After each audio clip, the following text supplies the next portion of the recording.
சட்டமன்றத்தில் ஒரு புலி, நாடாளுமன்றத்தில் ஒரு சிங்கம் என்று போற்றப்பட்ட வைகோவின் மதிமுக இன்று ஒரு இக்கட்டான சூழலில் இருக்கிறது. 2026 சட்டமன்ற தேர்தலுக்காக திமுக கூட்டணியில் மதிமுகவிற்கு 4 இடங்கள் ஒதுக்கப்பட்டுள்ளன. ஆனால் இங்கேதான் ஒரு பெரிய ட்விஸ்ட் இருக்கிறது.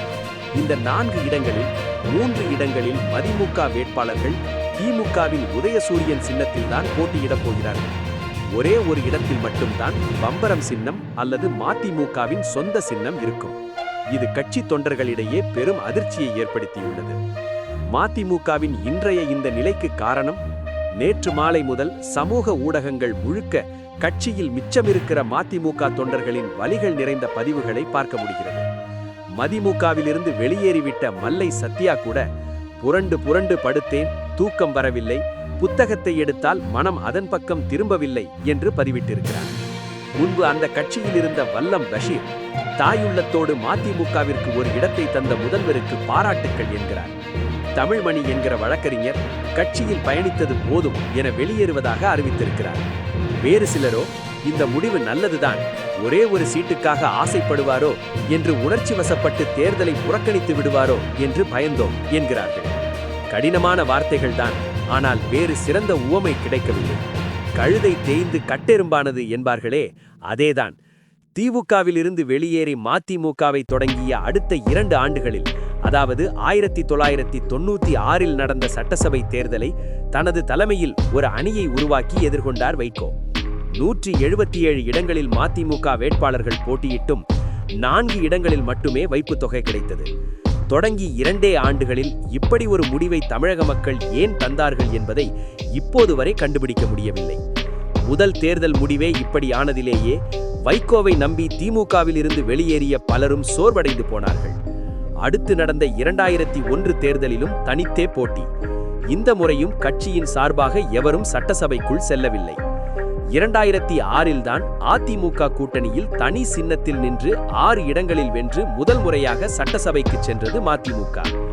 2011 தேர்தலில் அதிமுகவுக்கு தேமுதிக கிடைத்துவிட்டதால் மதிமுகவின் சீட்டுகளை ஜெயலலிதா குறைக்க தேர்தலை புறக்கணிப்பதாக அறிவித்தார் வைகோ. ஆக அப்போதும் யாரும் எம்எல்ஏ ஆகவில்லை. தொடர்ந்து 2016 விஜயகாந்தை முதல்வர் வேட்பாளராக ஏற்று தேர்தலை சந்தித்தார் வைகோ. மதிமுக தொண்டர்கள் பலர் அன்றே கட்சியிலிருந்து வெளியேறியதும் நடந்தது. மக்கள் நல கூட்டணி என பெயரிடப்பட்டிருந்த அன்றைய கூட்டணியை மொத்தமாக புறக்கணித்தனர் தமிழக மக்கள். ஆக அந்த தேர்தலிலும் மதிமுகவாளர்களால் சட்டசபை செல்ல முடியவில்லை. தொடர்ந்து 2021 தேர்தல் வந்தது. அதிமுகவில் ஜெயலலிதா இல்லாத நிலையில் ஸ்டாலினின் கரத்தை வலுப்படுத்துவோம் என திமுகவுடன் கூட்டு சேர்ந்தார் வைகோ. ஆனால் கட்சியை உடைத்து சென்றவர் சுமார் 30 ஆண்டுகள் கழித்து வந்தும் பழசை மறக்கவில்லை போலும். 6 சீட்டு வரை தருகிறோம், ஆனால் உதயசூரியனில் தான் நிற்க வேண்டும் என்று கராராக இருந்து சாதித்தார் ஸ்டாலின். மாப்பிள்ளை அவர்தான், அவர் போட்டிருக்கிற சட்டை என்னுடையது, அவங்க எங்க ஆளுங்க தான், ஆனால் திமுக எம்எல்ஏ என்ற நிலை உருவானது. கடந்த 16வது சட்டசபையிலும் மதிமுகவிற்கு என அதிகாரப்பூர்வமாக பிரதிநிதிகள் இல்லை. அடுத்து 17வது சட்டசபைக்கான தேர்தலும் வந்துவிட்டது. கடந்த தேர்தலோடு ஒப்பிட்டால் ஸ்டாலின் கொஞ்சம் பெருந்தன்மையுடன் நடந்து கொண்டிருக்கிறார் என்றுதான் சொல்ல வேண்டும். கடந்த முறை வென்ற 4 இடங்களை தருகிறோம் என்றவர் கட்சி அங்கீகாரம் என்று கேட்டதாலோ என்னமோ, அதில் ஒரு சீட்டு வேண்டுமெனில் தனி சின்னத்தில் நின்று கொள்ளுங்கள் என்று சொல்லிவிட்டாரே. திமுகவினரை கேட்டால் அதுதான் தளபதியின் பெருந்தன்மை என்பார்கள். கட்சி தொடங்கி 10 ஆண்டுகள் கழித்தே அதிமுக தயவால் சட்டசபைக்குள் நுழைந்தது மதிமுக. அதற்கு அடுத்ததாக மேலும் 20 ஆண்டுகள் கழித்தே தற்போது தனி சின்னத்தில் நிற்கும் வேட்பாளர் வென்றால் அவர் மதிமுக பிரதிநிதியாக செல்ல வாய்ப்புள்ளது. இத்தனைக்கும் தேர்தல் நேரம் இல்லாத மற்ற நேரங்களிலெல்லாம் திமுகவுக்காக அப்படி ஒரு ஆதரவு கொடுப்பவர் வைகோ. அதெல்லாம் இப்போது பார்க்க முடியாது. தேர்தல் என்று வந்துவிட்டால் சீட்டு தான் முக்கியம்.